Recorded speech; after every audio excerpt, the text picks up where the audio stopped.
व्यासं ततो जयमुदीरयेत्। कृष्णाय वासुदेवाय हरये परमात्मने प्रणतः क्लेशनाशाय गोविन्दाय नमो नमः। शङ्करं शङ्कराचार्यं केशवं वादरायणं सूत्रभाष्यकृतौ वन्दे भगवन्तौ पुनः पुनः। ईश्वरो गुरुरात्मेति मूर्तिभेदविभागिने व्योमवद्व्याप्तदेहाय दक्षिणामूर्तये नमः। आब्रह्मलोकादाशेषात् आलोकालोकपर्वतात्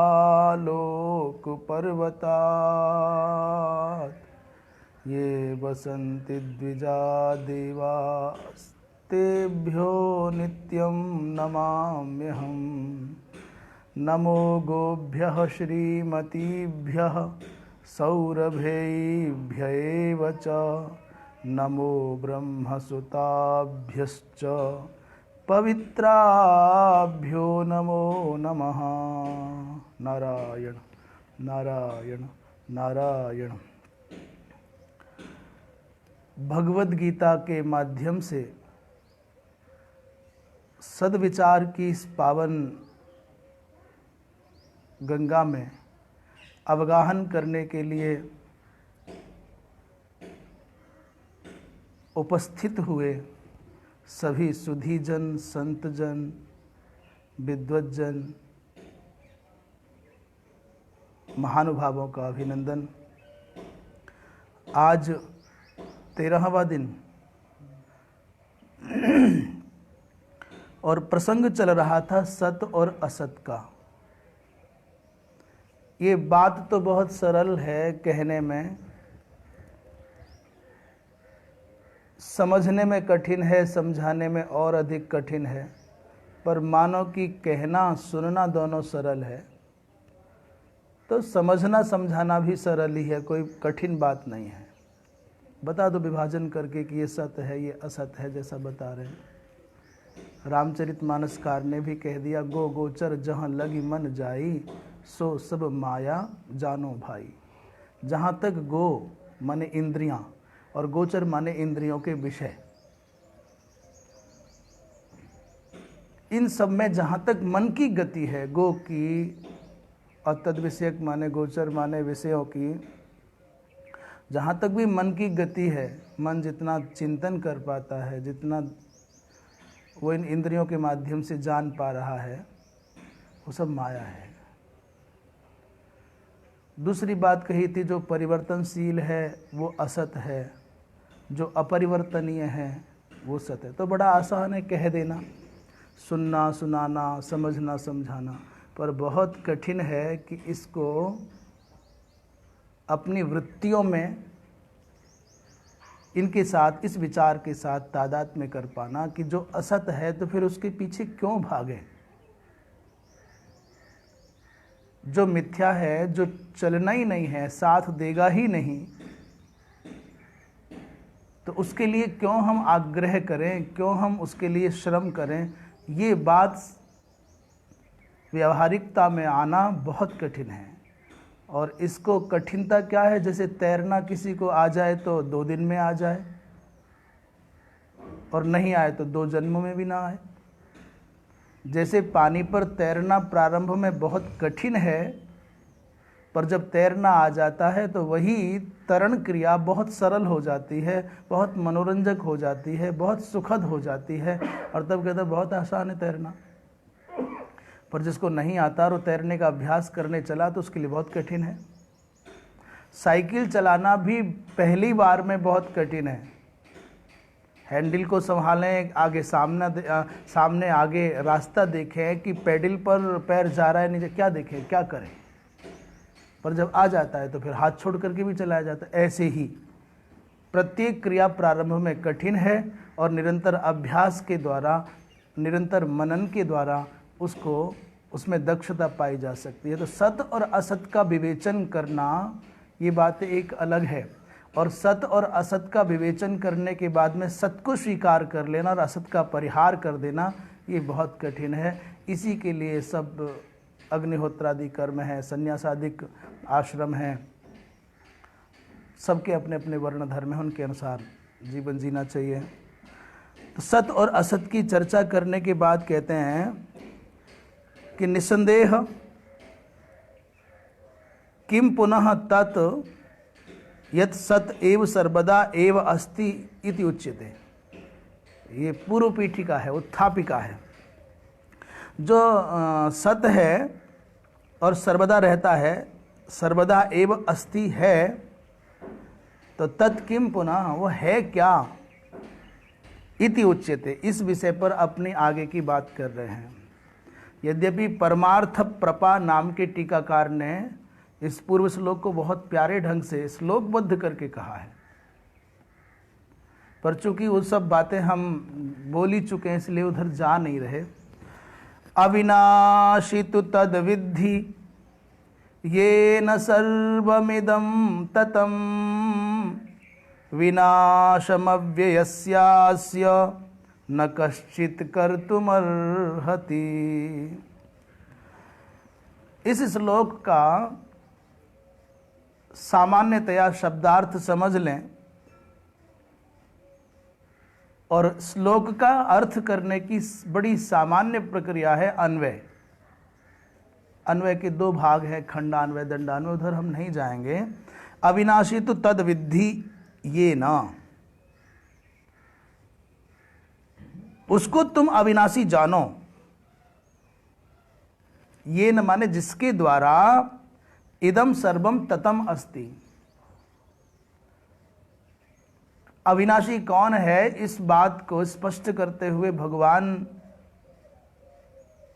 श्री कृष्ण कहते हैं कि वही अविनाशी है। ये न माने जिसके द्वारा, विद्धि माने जानो, उसको अविनाशी जानो। ये न जिसके द्वारा इदम सर्वम ततम अस्ति। इदम माने ये जगत वाच्य है, ये प्रपंच वाच्य है, ये समग्र जगत, ये समग्र प्रपंच जिनके द्वारा तत् माने विस्तृत है। अच्छा, फिर अगली बात कहते हैं अस्य अव्ययस्य। अब अस्य का अर्थ हो गया ये अविनाशी तत्व। इस अस्य अव्ययस्य माने व्यय रहित तत्व का विनाशम माने विनाश और कश्चित माने कोई भी, ना माने नहीं, कर्तुम अर्हति, जिसके द्वारा ये समग्र प्रपंच व्याप्त है, विस्तृत है, उस अव्यय तत्व का कोई विनाश करने वाला हो नहीं सकता।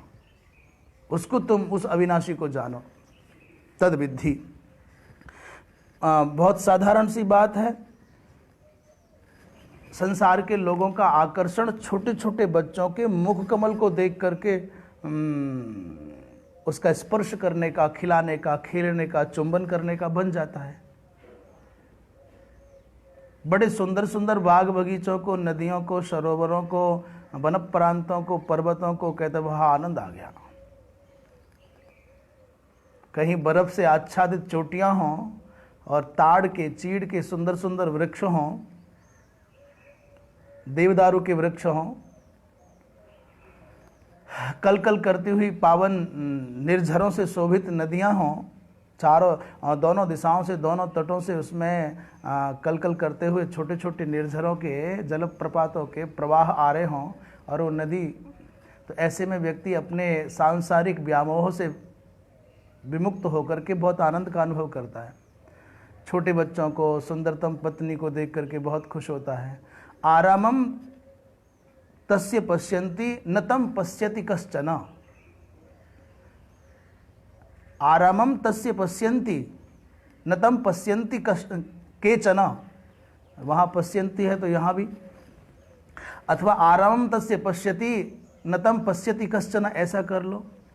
उसके द्वारा बनाए गए इस शोभायमान आकर्षक संसार को देख करके तो मुग्ध हो रहे हैं छोटे बच्चे को कि अभी मेरा बच्चा है, पर ये नहीं पता कि जिसने दिया है उसका भी ध्यान करना है क्या।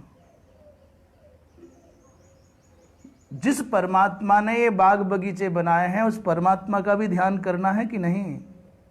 बच्चे से खुश हैं, पर जिसने दिया है उसका, तो जिसने संसार को ये रूप दिया है वो अविनाशी है और उसका कोई विनाश नहीं कर सकता।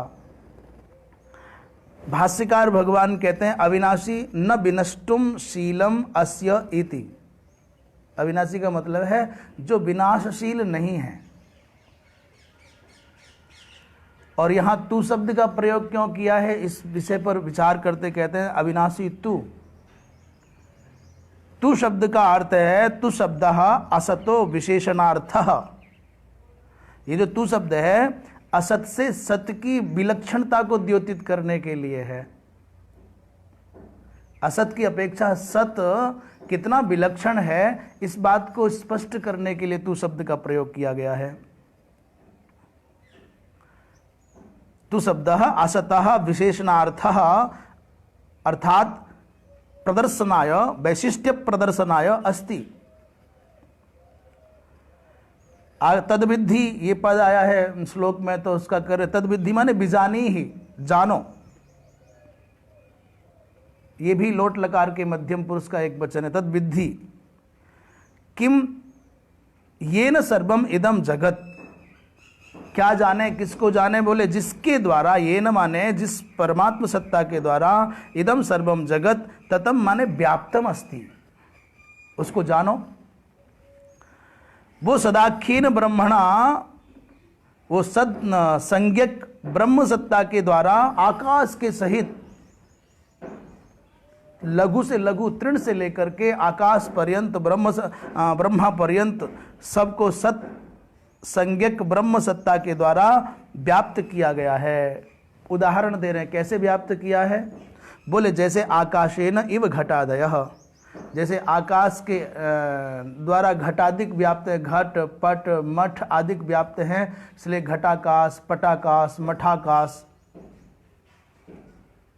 एक महाकाश के द्वारा ये छोटे छोटे जो घटादिक हैं ये उसके द्वारा जैसे व्याप्त हैं। जो घटत्ववर्ती आकाश है जिसे घटाकाश कह रहे हैं, घटाकाश का मतलब है घड़े में रहने वाली जो खाली जगह है। आकाश का मतलब है अवकाश, इसलिए अंग्रेजी में आकाश को स्पेस भी कहते हैं। स्पेस माने खुली जगह। इस शरीर में पृथ्वी की सत्ता मालूम पड़ती है त्वचा के रूप में, अस्थि आदि के रूप में। इस शरीर में जल की सत्ता भी मालूम पड़ती है अश्रु के रूप में, स्वेद के रूप में और अन्य आदि के रूप में। तेज की मात्रा भी मालूम पड़ती है नेत्रों के प्रकाश के रूप में, मुख कांति के रूप में। वायु की प्रतीति भी होती है, श्वासादिक के रूप में प्रत्यक्ष होती है, पर आकाश की प्रतीति नहीं होती। इसलिए चार वाक कौन है, चार ही पदार्थ, चार ही तत्व माने, पृथ्वी जल तेज वायु। वो कहते हैं आकाश है ही नहीं, उसकी कोई भूमिका ही नहीं है शरीर के निर्माण में। परंतु वो लोग जिन्होंने ये बात कही है उनके अपने स्तर पर ठीक होगी। वस्तुतः आकाश का मतलब है कि यदि आकाश नहीं होगा तो मुख खुलेगा नहीं, अवकाश नहीं मिला तो ओष्ठ नहीं खुलेंगे, नहीं खुलेंगे तो शब्दोत्पत्ति कैसे होगी, आप चलोगे कैसे। खुला स्थान नहीं होगा तो आप सांस नहीं ले पाएंगे, आप चल नहीं पाएंगे, न शब्द का उच्चारण होगा, न गति होगी, न जलपान होगा, न भोजन होगा और न दर्शन होगा। आंखों के ठीक सामने यदि कोई दीवार लगा दी जाए, पार्थिव तत्व की सत्ता आ जाए, आकाश ना मिले, अवकाश ना मिले तो देखेगा कोई। इसलिए आकाश के बिना तो न देखना, न बोलना, न चलना, न खाना, न पीना कोई संभव ही नहीं है। वायु को भी गति देता है आकाश, अग्नि को भी प्रगति देता है आकाश, जल को भी प्रवाहित करता है आकाश। इस धरा की सत्ता का आधार भी है आकाश।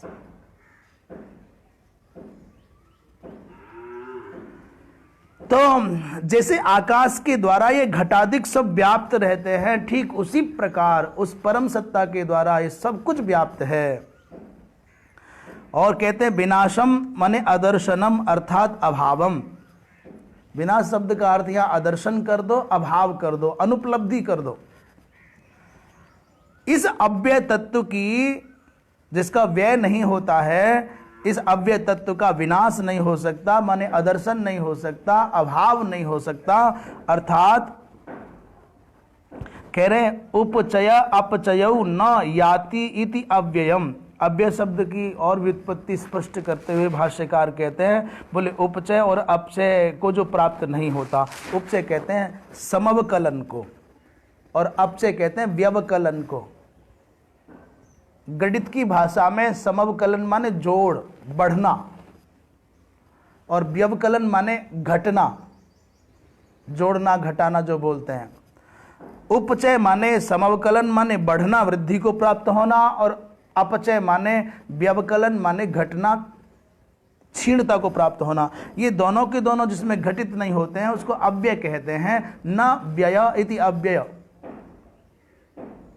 जो घटता नहीं है, बढ़ता नहीं है। तस्य अव्ययस्य, उस अव्यय तत्व का भैया जिसका कहीं व्यय संभव नहीं है, उसका अदर्शन, उसका विनाश भी संभव नहीं है।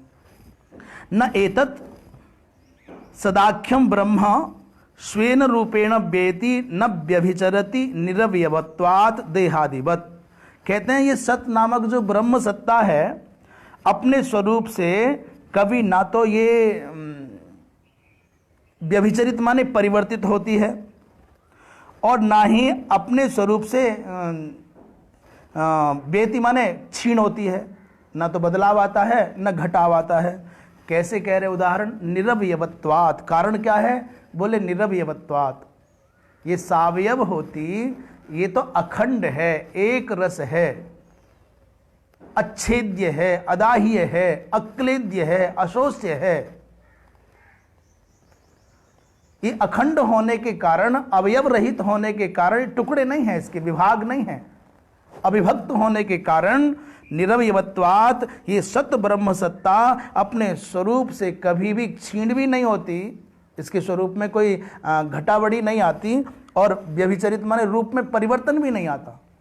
इसलिए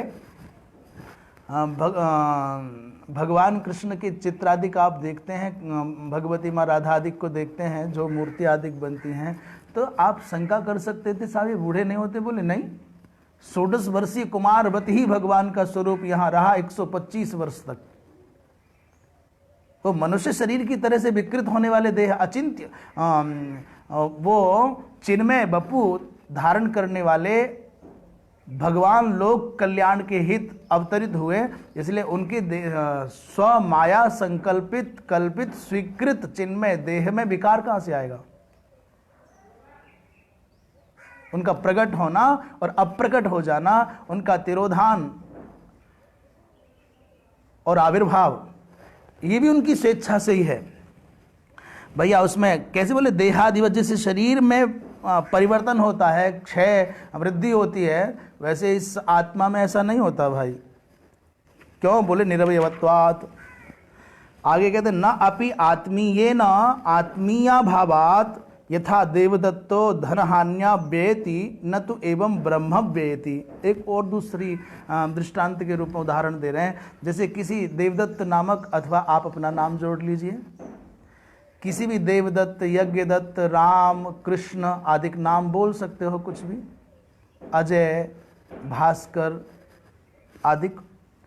जैसे देवदत्तो धनहान्या, देवदत्त का कुछ धन चला गया और उसके अपने धन की हानि हुई, तो लोग कहते हैं भाई इसका घाटा लग गया। ये वो है जिसका क्या बोलते हैं, दिवाला निकल गया, इसने घोषणा कर दी साहब मेरा सब। तो आप जैसे धन की हानि पर देवदत्तादिक को धन हानि वाला कहते हैं, वैसे ब्रह्म के बारे में नहीं बोल सकते कि ब्रह्म ये घटने वाला है, बढ़ने वाला है। क्यों? बोले न अपि आत्मीय न आत्मीया भावात।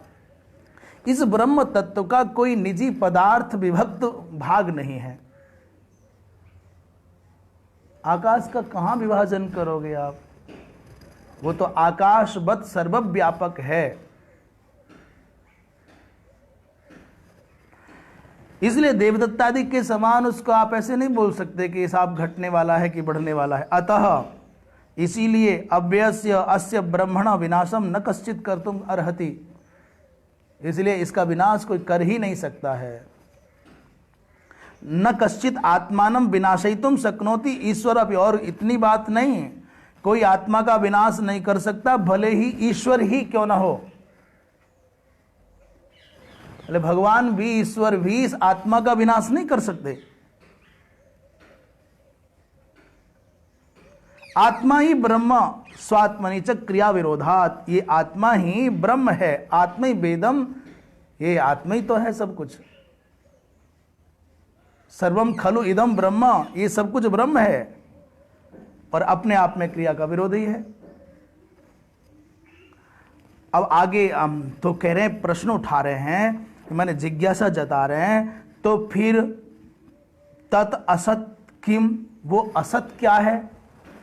यत्मा ने जो स्वात्म सत्ताम व्यभिचरति, अपनी सत्ता से अपने स्वरूप से जो बदलता रहता है, परिवर्तित होता रहता है, वो क्या है? अभी तक तो बताया सत तत्व वो है जिसमें कोई परिवर्तन नहीं आता, जिसको कोई नष्ट नहीं कर सकता। यहाँ तक ईश्वर भी आत्मसत्ता का विनाश नहीं कर सकते, तो फिर वो असत क्या है जो बदलता है? इस प्रश्न के, इस जिज्ञासा के समाधान हेतु कहते हैं इति उच्यते। आगे कह रहे हैं, अंतवंत इमे देहा नित्यस्योक्ताः शरीरिणः अनाशिनो अप्रमेयस्य तस्मात् युध्यस्व भारत। अब तक सत तत्व का विवेचन करने के बाद अब असत के बारे में विचार कर रहे हैं। बोले असत क्या है? तो अनाशिना अप्रमेयस्य, यहां संबोधन किया, हे भारत, यह संबोधन हो गया, हे भारत, हे भरतवंशी अर्जुन, हे पार्थ, अनाशिना अप्रमेयस्य, जो अनासी माने नाश रहित है और अप्रमेय माने जो प्रमाणादिक के द्वारा ज्ञेय नहीं है, में नहीं है, जो शरीरी, शरीर नहीं कहा, शरीर बाले को शरीरी कहते हैं, शरीरम अस्यास्ति शरीरी, तो जो शरीरी है, जो नित्य है, अस्य अनाशिनः अप्रमेयस्य नित्यस्य शरीरिणः इमे देहा सन्ति उक्ताः अंतवन्तः उक्ता इमे देहा, इस अप्रमेय अनाशी नित्य शरीरी के ये नाश वाले शरीर कहे गए हैं। अर्थात ये जो शरीर हैं उसके आश्रय में ही पलते हैं और ये नाशवान हैं। तस्मात, और ये जब जान जाओ तुम कि नित्य तो आत्मा है, ये शरीर तो नाशवान है, अनित्य है, इसलिए उठो और युद्ध से माने युद्ध करो। हे भारत, उठकर खड़े हो और युद्ध करो। भगवान भाष्यकार क्या कह रहे हैं, थोड़ा सा विचार दृष्टि डाल लेते हैं। अंतवंत माने अंतो विनाशो विद्यते येषान्ते अंतवंतः। अंत माने विनाश है जिनका निश्चित, वे सब अंत वाले हैं। जैसे मृग तृष्णिकादौ सद्बुद्धि ही अनुवृत्ता प्रमाण निरूपणान्ते विच्छिद्यते स तस्या अंतः तथा इमे देहाः स्वप्न माया देहादिवत् च अंतवन्तः।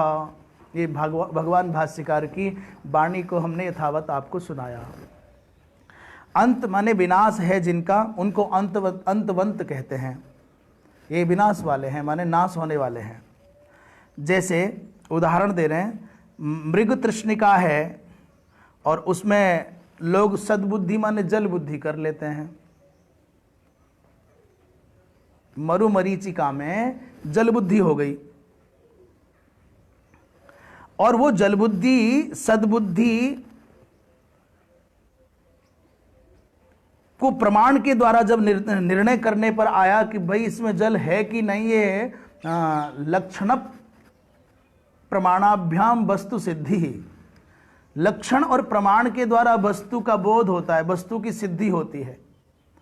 तो जब लक्षण और प्रमाण के द्वारा उसका परीक्षण किया गया, प्रमाण निरूपणांते विच्छिद्यते, वो जल बुद्धि नष्ट हो गई। कोई बहुत प्यासा था, अत्यंत पिपासित, ये मृग के लिए कहा जाता है कि मृग मरुस्थल में जल की अभिलाषा में दौड़ता है कि वो जल है सामने, और दौड़ता है और आगे वाला है, परंतु जल होता ही नहीं। अभी मरुस्थल में जाकर के जल की भ्रांति की कल्पना करने का अवसर तो शायद किसी को मिले, पर प्रायः सड़क पर चलने का तो सबको अनुभव होता है। दृष्टांत वही अच्छा, उदाहरण वही अच्छा जो बात को पूरी तरह से समझा दे। जैसे अब मरुमरीचिका का अनुभव तो सबको नहीं होता। नदी के किनारे, समुद्र के किनारे, अथवा वहाँ चले जाए जहाँ पर रेगिस्तान है, तो वहाँ दूर देखते हैं बालू पर तो जल लहराता हुआ दिखाई देता है। पर सड़क पर आप गाड़ी में बैठे हो या बाइक पर बैठे हो या पैदल भी चल रहे हो,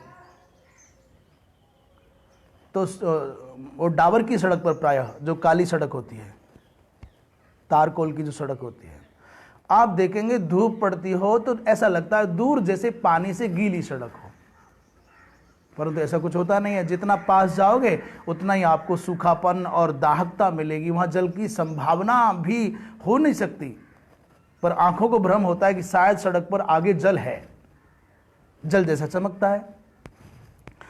तो जैसे आप वस्तु सिद्धि के लिए लक्षण और प्रमाण का आश्रय लेंगे तो वो जो बुद्धि है विच्छिद्यते, नष्ट हो जाती है। यही उसका अंत है, भ्रम का अंत है यही। तथा वैसे ही इमे देहा, ये जो सामने दिख रहे हैं कि ये बाबा भीष्म है, ये गुरु द्रोणाचार्य है, ये मेरे स्वजन संबंधी हैं, ये आपको दिख रहे हैं, या हम और आप अपने परिवारों में स्वयं को, दूसरों को देख रहे हैं, ये जो शरीर हैं ये स्वप्न में देखे गए शरीरों के जैसे अथवा माया के द्वारा सृजित देहों के जैसे हैं और अंत वाले हैं। स्वप्न में जो देखते हैं हम, इस दुनिया में दृष्टा, दृश्य और दर्शन, इन तीनों के माध्यम से कुछ भी हम पाते हैं। दृष्टा माने देखने वाला, दर्शक, और दृश्य माने दिखने वाला, जो भी कुछ है, और दर्शन माने देखने की क्रिया, विधि, प्रक्रिया। तो जैसे संसार में बाहर दृष्टा कोई और है, दृश्य कोई और है, और दर्शन की क्रिया कुछ और है। बाहर दुनिया में दृष्टा भिन्न है, दृश्य भिन्न है, और दर्शन की प्रक्रिया भिन्न है। दर्शन का साधन नेत्रादिक है, दूरबीन आदिक भी हो सकता है। तो जैसे जागृत में इस संसार में दृष्टा, दृश्य और दर्शन की त्रिपुटी भिन्न है, तो क्या स्वप्न में भी जो हम देखते हैं, जैसा जागृत का संसार है वैसा ही स्वप्न का संसार होता है। वहाँ भी रोना, हंसना, अनुकूलता, प्रतिकूलता, भागना, रुकना, पूजा, मित्र, शत्रु, वहाँ भी हम देखते हैं वैसा ही संसार जैसा यहाँ, वैसे ही वहाँ जल, सरोवर, सरिता, सागर, सिंह, सब वैसे ही मिलते हैं। तो क्या जैसे जागृत में दृष्टा, दृश्य और दर्शन ये भिन्न भिन्न होते हैं, तो क्या वहाँ भी स्वप्न के संसार में भी दृष्टा कोई और है, दृश्य कोई और है, और दर्शन की प्रक्रिया कुछ भिन्न है क्या? हम आपसे ही पूछ रहे हैं। आप सपना देखते हैं तो सपने में जो देख रहा है वो कौन है? सपने को देखने वाला। और जो दिख रहा है वो दृश्य कौन है सपने में? और जिस विधि से देखा जा रहा है, दर्शन की विधि क्या है? कहाँ से लाए वो साधन कहाँ से लाए? आंख। यही बाहर वाली को अंदर ले गए कि अंदर वाली कोई और दूसरी है? तब जब आप निर्णय करेंगे, विचार करेंगे, तो आप पाएंगे कि ये जो अंदर बैठा हुआ मन है ना, इस मन का ही पसारा है सब। स्वप्न अवस्था का सम्राट, वहां का पालक, सर्जक और संहारक मन है। स्वप्न जगत का निर्माता कौन? मन। स्वप्न जगत का पालक कौन? मन। और स्वप्न जगत का संहारक कौन? मन। दृष्टा भी मन, दृश्य भी मन, और दर्शन की प्रक्रिया भी मन है। कुछ नहीं है तुम्हारे मन के सिवा। आप अपने कमरे, अपने घर में हो, घर का ताला बंद है, उसमें भी एक कमरे में हो, वो भी कमरा बंद है। कमरे में भी आप एक बेड पर हो, छोटे से बेड पर, वो 6x6 का होगा या 3x6 का होगा, और उसमें भी आप आधे हिस्से पर लेटे हुए हो। कमरा आपका बंद, आप छोटे से बिस्तर पर, ऊपर से रजाई ओढ़ी हुई है या कंबल ओढ़ा हुआ है या चादर ओढ़ी है, घर आपका बंद, और आप सपने में देख रहे हो समुद्र को। बताओ भला, समुद्र तुम्हारे घर पर, तुम्हारे कमरे पर, तुम्हारे बिस्तर पर, तुम्हारे मन पर कैसे कब्जा करने आ गया? कहां से आ गया समुद्र? इतना बड़ा भयंकर बियावान जंगल आप देख रहे हो, और दहाड़ते सिंह देख रहे हो, चिंगाड़ते हाथी देख रहे हो, ये कहां से आ गए? तुम्हारे घर के अंदर ताला बंद है। तो उस स्वप्न के जगत का सृजन करता तुम्हारा मन, कोई और नहीं है। तो कहते हैं स्वप्न के जगत के समान, स्वप्न के द्वारा, स्वप्न में दृष्ट देह के समान ही ये जागृत के देह भी काल्पनिक है, नाशवान है। आंख खुलती है तो आपके स्वप्न का सारा संसार सिमट जाता है। और दूसरा, माया क्या है? माया के द्वारा शरीर रचे जाते हैं। जैसे कोई जादूगर, बाजीगर होता है, बहुत जादूगर होता है ना, जो बना लेता है, गर्दन अलग कर देता है आदि। ये बातें तो आजकल भी देखने में आती हैं कि सर पर चाय पका करके दूसरों को पिला दी, आग लगा दी, क्या क्या कर लेते हैं। दूसरे उदाहरण जैसे रामायण में मिलता है, रावण ने भगवती माँ सीता को अनुकूल करने के लिए राम दिखा दिए। भगवान कृष्ण को मोहित करने के लिए साल्व ने वसुदेव जी महाराज का कटा हुआ सर दिखा दिया, रोती हुई माँ देवकी दिखा दी। माने जो कभी संभव नहीं था वो करके दिखा दिया माया के द्वारा। तो माया के द्वारा सृजित जो देह होते हैं काल्पनिक, और जो स्वप्न में देखे गए देह होते हैं, जैसे ये दोनों के दोनों मिथ्या होते हैं। क्योंकि ज्ञानोत्तर दशा में भगवान कृष्ण जब सुबुद्ध होकर के, थोड़ा मोह हो गया पिता को देख करके और रोती माँ को देख करके, पर जैसे ही स्वस्वरूप का अनुसंधान किया, वहाँ माया नहीं बची, तो वो साल्व भी नहीं बचा, और वो जो पिताजी वसुदेव जी का शरीर कटा हुआ सर दिख रहा था वो भी नहीं बचा। जैसे माया के द्वारा सृजित मेघनाथ के विभिन्न काल्पनिक स्वरूपों की चर्चा रामायण में ऐसी। तो माया के उच्छेदन होते ही जैसे मायाकृत देहों की समाप्ति हो जाती है, जैसे निद्रा भंग होते ही स्वप्नगत संसार समाप्त हो जाता है, वैसे ही उसी के समान ये जागृत के जो देहादि दिख रहे हैं, ये भी नाशवान हैं, ये भी टिकने वाले नहीं हैं, ये ठहरने वाले नहीं हैं। जैसे स्वप्न, माने स्वप्न देखते हुए सब कुछ दिख रहा है, आंख खुल गई, जग गए तो कुछ भी नहीं बचा। ऐसे ही मोह निद्रा में सोते हुए आप और हम संसार के लोगों को ये सब कुछ उत्थान पतन, संयोग वियोग, जन्म और मृत्यु, सम्मान और अपमान, लाभ और हानि पीड़ा दे रही है। जैसे ही मोह निद्रा से आप जग करके ज्ञान प्रकाश में पहुंच जाएंगे, ज्ञान आपको हो जाएगा कि सब असत है, सब काल्पनिक है, सब मोह है, तो आपको फिर ये उत्थान पतन, ये संयोग वियोग, ये पाना खोना, ये सम्मान अपमान, ये जन्म मरण आपको हानि नहीं पहुंचाएंगे, पीड़ा नहीं पहुंचाएंगे। आप हंसोगे, आप खेलोगे। एक उदाहरण हमने सुना है कि अद्वैत मत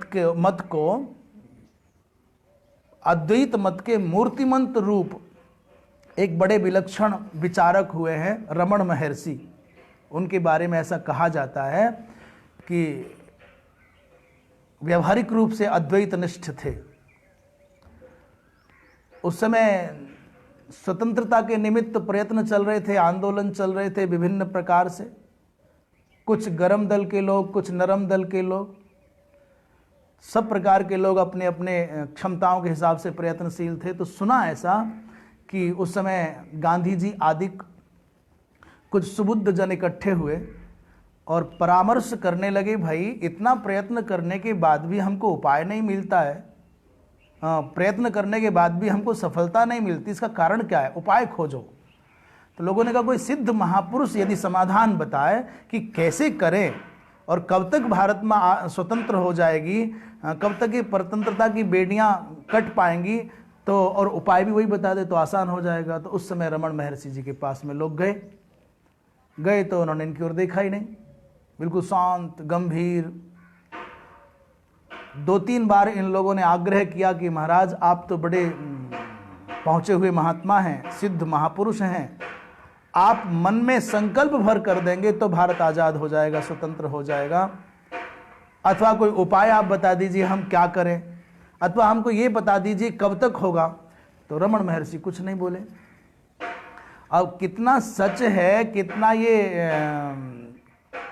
कर्ण परंपरा से केवल कल्पना के रूप में आया है हमको नहीं मालूम, पर हमने सुना है। अचानक रमण महर्षि जी ने प्रश्न कर दिया कि फिल्म देखा है? इन्होंने कहा देखा है।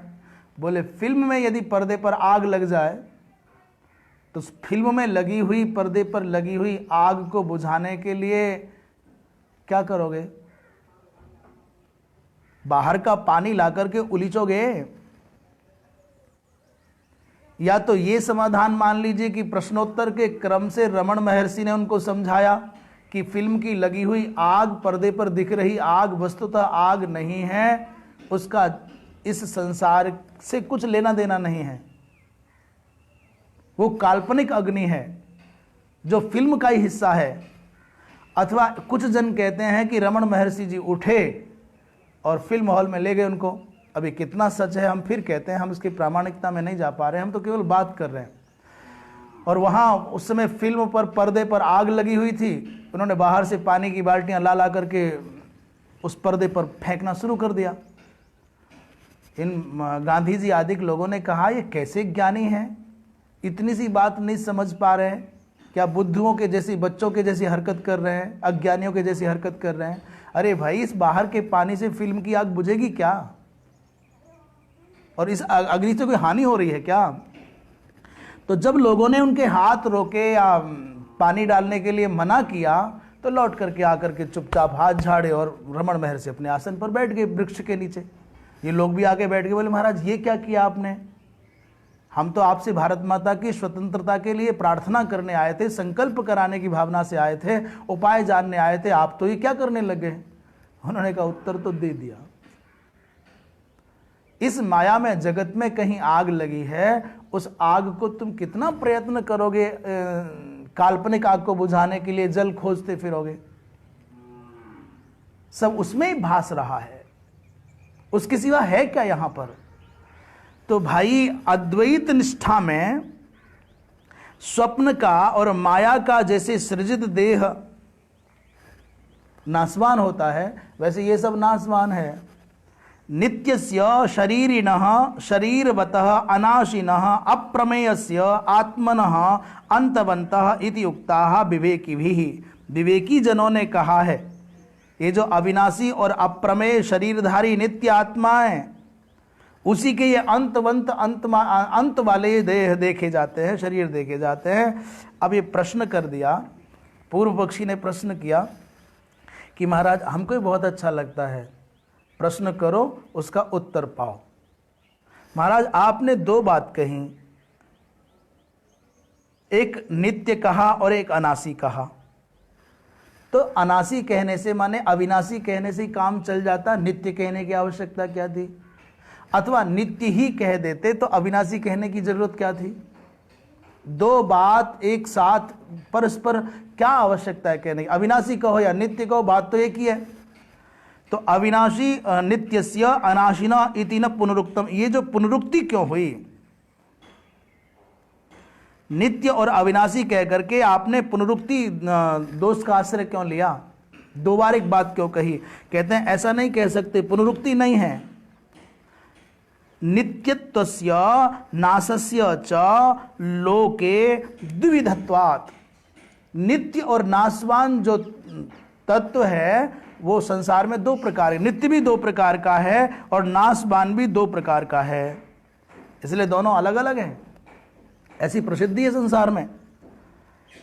उदाहरण दे रहे हैं, प्रमाण दे रहे हैं। यथा देहो भस्मीभूतः अदर्शनं गतो नष्ट उच्यते। जैसे शरीर है, इससे चेतना निकल गई, प्राण निकल गए, अब ये इसको जला दिया गया तो ये भस्म हो गया, अदर्शनं गतो, अर्थात नष्ट हो गया। लोग कहते भाई खत्म हो गया, सब नष्ट हो गया।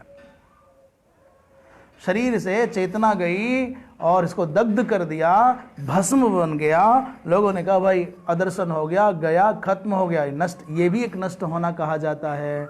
और दूसरा उदाहरण कहते हैं, विद्यमान तो है, मरा नहीं, अभी जलाया नहीं गया, जिंदा तो है, परंतु अन्यथा परिणतः, बहुत सुंदर था, बहुत शक्तिशाली था, बहुत दबंग था, पर बीमारी ने व्याधि के द्वारा पीड़ित होने पर उसका वो ना शरीर में शक्ति रही, ना चेहरे पर आभा रही, तो लोग उसको भी कहते भाई नष्ट इति उच्यते, कहते भाई खत्म हो गया, अब तो गया, अब ना वो रौब है, ना आव है, ना आभा है, न वो सामर्थ्य है, तो नष्ट प्राय है। संसार में नाश के द्वैधी भाव को देख रहे हैं, दो भाव देख रहे हैं। जो मर गया, नितांत नष्ट हुआ, उसको भी नाश कहा जाता है, और जो शक्तिहीन हो गया है उसको भी नाश कहा जाता है। दूसरा उदाहरण भोजन है। भोजन एक तो खत्म हो गया, पूरा हो गया, सब लोगों ने खा लिया, तो कहते भाई भोजन तो अब संपन्न हो गया, पूर्ण हो गया। और यदि कदाचित माने अब नष्ट हो गया, था अब नहीं है, अभाव बता दिया। और कदाचित जो पवित्र भाव से जीने वाले लोग हैं, उनके सामने भोजन को कुत्ता सूंघ जाए, उसमें मक्खी गिर जाए, निषिद्ध पदार्थ से संपर्क हो जाए, तो कहते हैं कि भोजन आदि के स्वान स्पर्श से भी भोजन को नष्ट माना जाता है। नष्ट हो गया, फेंक दो। साहब क्या बताएं, भोजन के नष्ट होने का तो नाखून दिख जाए ना भोजन में, कटा हुआ नाखून गिर जाए और दिख जाए कि नाखून है, तो पूरे भोजन को त्याग देना चाहिए। उसमें केस बाल छोटा या बड़ा दिख जाए, तुरंत उस भोजन को त्याग देना चाहिए। आप कहोगे तो रबड़ी है या खीर है या इतना पवित्र परिश्रम से बना हुआ भगवान का भोग लगाया हुआ भोजन है, उसको एक बाल की वजह से त्याग दे, बाल को निकाल के फेंक दो, खा लो।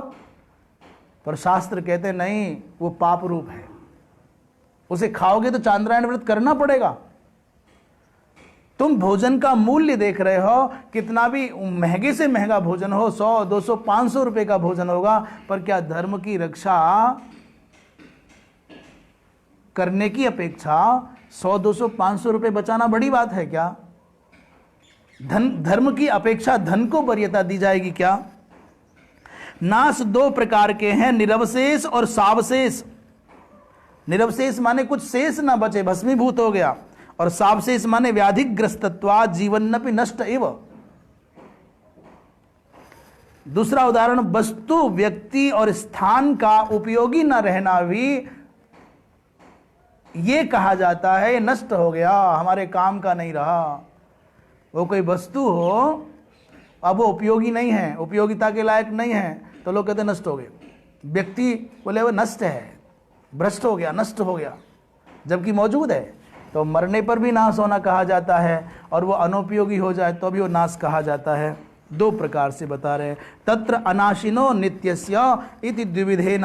यहाँ जो अनाशी और नित्य दो शब्दों का प्रयोग किया है, वो ये बताने के लिए किया है, भगवान भाष्यकार कह रहे हैं कि आत्मा का अपि नाशेन असंबंध अस्य, इस आत्मा का दोनों प्रकार के नाश से कोई संबंध नहीं है। ना तो ये सर्वथा नष्ट होता है माने निरवशेष, और ना ही इसमें परिवर्तन होता है, क्षरण होता है, सावशेष। दोनों प्रकार के नाशों से इसका कोई संबंध नहीं है। अन्यथा ऐसा नहीं कहते तो पृथ्वी आदि के समान आप इसमें नित्यत्व का व्यवहार करने लग जाते। तो पृथ्वी को दो प्रकार से कहा जाता है, नित्य न प्रमेयस्य प्रत्यक्षादि अपरिच्छेद्यस्य। ये आत्मा अप्रमेय कैसे है? अप्रमेय शब्द को थोड़ा समझ लें, ये बार बार आएगा और ये पारिभाषिक माने ये विषयगत शब्द होते हैं। माँ, में और मान। माँ, में, माँ, में माने माँ ए य, में य और मान, मान, माँ में मान। इसी में प्र जोड़ दो पहले, तो माँ से पहले प्र लिख दिया तो प्रमा, और में से पहले प्र लिख दिया तो प्रमेय, और मान से पहले प्र लिख दिया तो प्रमाण। माँ में मान को ही प्रमा, प्रमेय, प्रमाण कहते हैं। माँ माने जानने वाला अर्थात बौद्धिक क्षमता। में माने जिसको जाना जाए, जिसको जानना है, प्रमेय ना जाए प्रमाण। मां माने बुद्धि, इस बुद्धि के बुद्धि, ये बुद्धि, मां माने बुद्धि, प्रमा माने बुद्धि, प्रमाण के द्वारा। किसके द्वारा प्रमेय को जानते? बोले प्रमाण के द्वारा। तो ये जो कह रहे अप्रमेयस्य, जो प्रमेय नहीं है, जो इन इंद्रियों के द्वारा जानने की, इन इंद्रियों में उसको जानने की क्षमता नहीं है, प्रत्यक्ष आदि प्रमाणों के द्वारा जिसका स्वरूप निर्धारित नहीं किया जा सकता, उसको प्रत्यक्षादि प्रमाणे अपरिच्छेद्यस्य, वो परिच्छेद्य नहीं है, इसलिए उसको अप्रमेय कहा। तो कह रहे भाई ननु आगमे न आत्मा परिच्छिद्यते प्रत्यक्षादिना च पूर्व। आप तो पहले कह आए हो कि आत्मा तो शास्त्रों के द्वारा परिच्छिन्न है, बोध्य है प्रत्यक्षादि के द्वारा। ऐसा आपने कहा होगा? नहीं नहीं, ऐसा नहीं कह सकते। आत्मन स्वतः सिद्धत्वात्, आत्मा तो स्वतः सिद्ध है, उसको किसी अन्य प्रमाण की आवश्यकता नहीं है। कोई प्रमा, प्रमेय, प्रमाण इन शब्दों का अर्थ भी नहीं जानता होगा। गांव का बिल्कुल बिना पढ़ा व्यक्ति भी कहता है सांस चल रही, बोले आत्मा है, जीव है। इसके लिए किसी प्रमाण की जरूरत है? सिद्धे ही आत्मनि प्रमातरि प्रमित्सोः प्रमाणान्वेषणा भवति। ये जो सिद्ध आत्म तत्व है, प्रमाता आत्मा सिद्ध है, तो प्रमित्सो माने जिज्ञासु की तब प्रमाण के अन्वेषण में प्रवृत्ति होती है। आत्मा पहले से ही सिद्ध है, सिद्ध आत्मा को जानने के लिए वो तो पहले से ही सिद्ध है, और ये जानते हुए अब किस प्रमाण के द्वारा इसको जानना है, तब जाके प्रमाता जिज्ञासु को प्रमाण से संबंधित प्रक्रिया प्रारंभ होती है, अन्वेषण प्रारंभ होता है। अच्छा, जैसे नहीं पूर्वम इत्थम अहम इति आत्मानम अप्रमाय पश्चात प्रमेय परिच्छेदाय प्रवर्तते नहीं आत्मा नाम कस्यचित अप्रसिद्धो भवति। ऐसे आत्मा कोई अप्रसिद्ध वस्तु तो है नहीं, वो ऐसा तो है नहीं कि लोग जानते नहीं हैं, उसको कोई पहचानता नहीं है, अज्ञात तत्व तो है नहीं। मैं अमुक अहम इति आत्मानम, खुद को पहले जानता है तब प्रवृत्त होता है। पर दुनिया में कोई इति आत्मानो अहम इति आत्मानम अप्रमाय, खुद को जाने बिना भला कोई प्रमेय परिच्छेद में प्रवृत्त होगा क्या? प्रमेय माने जानने योग्य विषय में कोई प्रवृत्त होगा खुद को जाने बिना? पहले खुद को जानता है, फिर जानने के लिए अन्यत्र प्रवृत्त होता है। और आत्मा ऐसा तत्व नहीं है जो अप्रसिद्ध हो, अज्ञात हो। और एक बात और याद रखना, शास्त्रम तो अंतिम प्रमाणम, शास्त्र अंतिम प्रमाण है, और वो प्रमाण भी अतत धर्माध्यारोपण मात्र निवर्तकत्वेन प्रमाणत्वम। ये बहुत अच्छा शब्द यहां प्रयोग किया गया है। ये कह रहे हैं शास्त्र तो अंतिम प्रमाण है, वो अकाट्य है। हमारे यहां प्रत्यक्ष, अनुमान और शब्द, वेदांतियों के यहां 3 प्रमाण हैं। प्रत्यक्ष माने इन इंद्रियों के द्वारा, कान के द्वारा शब्द का, आँख के द्वारा रूप का, नासिका के द्वारा गंध का, जिह्वा के द्वारा रस का और त्वचा के द्वारा स्पर्श का बोध होता है। मन सहित इन इंद्रियों के द्वारा जिस भी विषय का बोध हो उसको प्रत्यक्ष के द्वारा बोध्य माना जाता है, इन इंद्रियों के साहचर्य से जो मिलता है। अच्छा, बहुत कुछ ऐसा है जो प्रत्यक्ष नहीं होता, आपकी इन इंद्रियों की सीमा के पूर्व या पश्चात घटा है या दूर घटा है तो इन इंद्रियों से ज्ञात नहीं होता है। तब बोले उसके लिए अनुमान प्रमाण है। अनुमान का मतलब है कि पहले जब जब बादल हुए हैं तब तब वर्षा हुई है, जहाँ जहाँ धुआं होता है वहाँ वहाँ अग्नि होती है, अग्नि के बिना धुआं नहीं हो सकता, अनुमान प्रमाण हो गया। पर एक ऐसा भी विषय है जिसमें ना अनुमान काम करता है ना प्रत्यक्ष काम आता है, तो उसको कैसे जाने? बोले उसके लिए अकाट्य है, असंदिग्ध है शब्द प्रमाण, जिसे आगम प्रमाण भी कहते हैं। जैसे परमात्मा सत्ता में, भगवत सत्ता में ना तो तुम्हारा प्रत्यक्ष काम आता है और ना ही तुम्हारा अनुमान काम आता है, पर भगवत सत्ता में नैयायिकों ने अनुमान के द्वारा भगवत सत्ता का निरूपण किया है, ईश्वर सत्ता का निरूपण किया है। पर वेदांतियों के यहां पर शब्द ही प्रमाण है परमात्मा सत्ता में। अच्छा ठीक, दूसरी बात, अपने अपने पिता की सत्ता में, पिता की वस्तु स्थिति में बताओ क्या करेगा अनुमान और क्या करेगा प्रत्यक्ष? तुम्हारे जन्म से पहले जिस पिता का तुम्हारे जन्म के संबंध में योगदान है उसको तुम कैसे जानोगे? ना प्रत्यक्ष से जान पाओगे ना अनुमान से जान पाओगे। तो वहां भी शब्द प्रमाण है। आपकी मां कहती है कि अमुक व्यक्ति तुम्हारा पिता है और तुम वहां तर्क नहीं करते हो। बड़े लोग कहते हैं ना कैसे, क्यों, कहां, सब तर्क के बिना नहीं मानते, पर पिता की सत्ता के विषय में तुम्हारे तर्क की कोई सत्ता नहीं रहती। ऐसे ही परमात्मा सत्ता में शब्द प्रमाण है। तो कह रहे हैं भाई ये जो शास्त्र है ये अंतिम प्रमाण है और इसका कार्य क्या है? ये अतत धर्माध्यारोपण मात्र निवर्तक के रूप में काम करता है।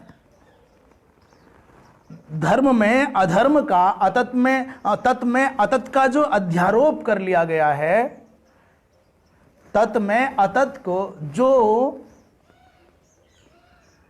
जैसे तत् में अर्थात रज्जु में अतत माने जो वो नहीं है, सर्प का आपने अध्यारोप कर लिया, बलपूर्वक आपने मान लिया। तो तत् में अतत का जो अध्यारोपण हो गया है, उस अध्यारोपण के, अतत के अध्यारोपण का मात्र निवर्तक होने से प्रमाण है शास्त्र। शास्त्र कोई ऐसी बात नहीं बता सकता जो अज्ञात ज्ञापक का कार्य शास्त्र नहीं करता। जो है नहीं उसका बोधन शास्त्र नहीं करा सकता। अज्ञात ज्ञापक शास्त्र नहीं होता। जो पहले से ज्ञात है और भ्रम के कारण कुछ और मान लिया है आपने, तत् पर अतत का आरोप हो गया है, उस अतत को हटाने का काम करता है, व्यावर्तन का काम करता है। जैसे प्रमाण के लिए कमरे में अंधेरा था, वहाँ घड़ा रखा था, पुस्तक रखी थी, आपकी घड़ी रखी थी, आपका मोबाइल रखा था, आप बहुत परेशान थे, मेरी घड़ी कहाँ, मेरा मोबाइल कहाँ, मेरे सोने की चैन कहाँ?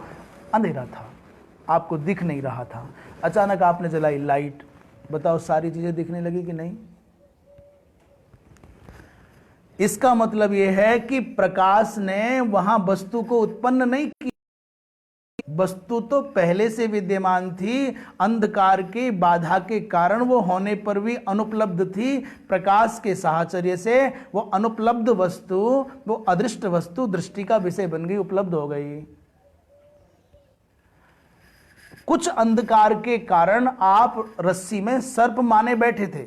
तत् माने रस्सी पर, अतत माने सर्प का अध्यारोपण करके डरे हुए थे। प्रकाश के साहचर्य से वो जो अतत था, सर्पभूत अतत था, उसका जो जिसका अध्यारोप आपने कर लिया था वो हट गया। वहां सर्प को डंडा मार के नहीं भगाया, उसकी जगह रस्सी उत्पन्न नहीं की। रस्सी तो शास्त्र के विषय में इतना समझ लीजिए, वो अज्ञात ज्ञापक नहीं है, वो तो अतत का जो अध्यारोप हो गया उसको हटाने का कार्य करता है। ऐसे ही श्रुति भी कहती है यत् साक्षाद अपरोक्षाद ब्रह्म य आत्मा सर्वांतरः, जो साक्षात अपरोक्ष ब्रह्म है, जो साक्षात अपरोक्ष है वही ब्रह्म है, और यह आत्मा सर्वांतरः, ये आत्मा सबके हृदय में निवास करता है। यस्मात् एवं नित्य अविक्रिय च आत्मा तस्मात् युध्यस्व युद्धात् उपरमम् आकर्षीः, जिससे इसलिए ये नित्य है, अविक्रिय है आत्मा, इसीलिए तुम उठो, उठ के खड़े हो और युद्ध करो, युद्ध से पलायन मत करो। अब यहाँ एक बात और कह रहे हैं कि नहीं अत्र युद्ध कर्तव्यता विधीयते, ऐसा भगवान जो कह रहे हैं कि उठो, उठ के खड़े हो, आत्मा नित्य है इसलिए मारा नहीं जा सकता, ये मरता नहीं है, और शरीर जो हैं ये कभी ठहरने वाले नहीं हैं, तुम युद्ध से उपरत मत हो, युद्ध करो। यहाँ भगवान युद्ध को विधान नहीं कर रहे हैं, आदेश नहीं दे रहे कि युद्ध करो, क्योंकि अर्जुन तो खुद ही युद्ध करने के लिए आया हुआ है।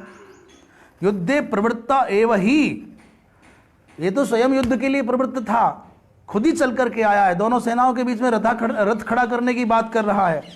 असौ अर्जुनः शोक मोह प्रतिबद्धः तूष्णीम आस्ते, खुद लड़ने की भावना से उत्साहित होकर के आए और शोक मोह से इनकी जो मेधा शक्ति थी वो प्रतिबद्ध हो गई, इसलिए धनुष छोड़ करके चुप होकर के खड़े हो गए। न योत्सेति गोविंदा उक्त्वा तूष्णीम बभूवः, नहीं लड़ूंगा ऐसा कहकर के चुप हो गए हैं। तो तस्य कर्तव्य प्रतिबंधापनयन मात्रम भगवता क्रियते, भगवान युद्ध में प्रवृत्त नहीं कर रहे अर्जुन को। कोई सोचे कि भगवान लड़ा रहे हैं तो ये भ्रम है, भगवान किसी को नहीं लड़ा रहे, भगवान तो लड़ने के लिए उद्यत व्यक्ति के चित्त में उत्साह के ऊपर जो शोक का मोह का एक आवरण आ गया था, अपने ज्ञान प्रकाश के द्वारा, ज्ञानोपदेश के द्वारा उस आवरण को हटा रहे हैं। तो उसके स्वयं के संकल्प और उत्साह के ऊपर जो बाधा आई थी, वो कर्तव्य प्रतिबंधक जो बाधा आई थी, उसको अपनयन मात्र भगवान ने किया है। तस्मात् युद्धस्य इति अनुवाद मात्रम न विधि, युद्धस्व ये अनुवाद मात्र है, अर्जुन के ही संकल्प को बल दे रहे हैं, भगवान विधान नहीं कर रहे, अपनी ओर से कुछ नहीं कह रहे।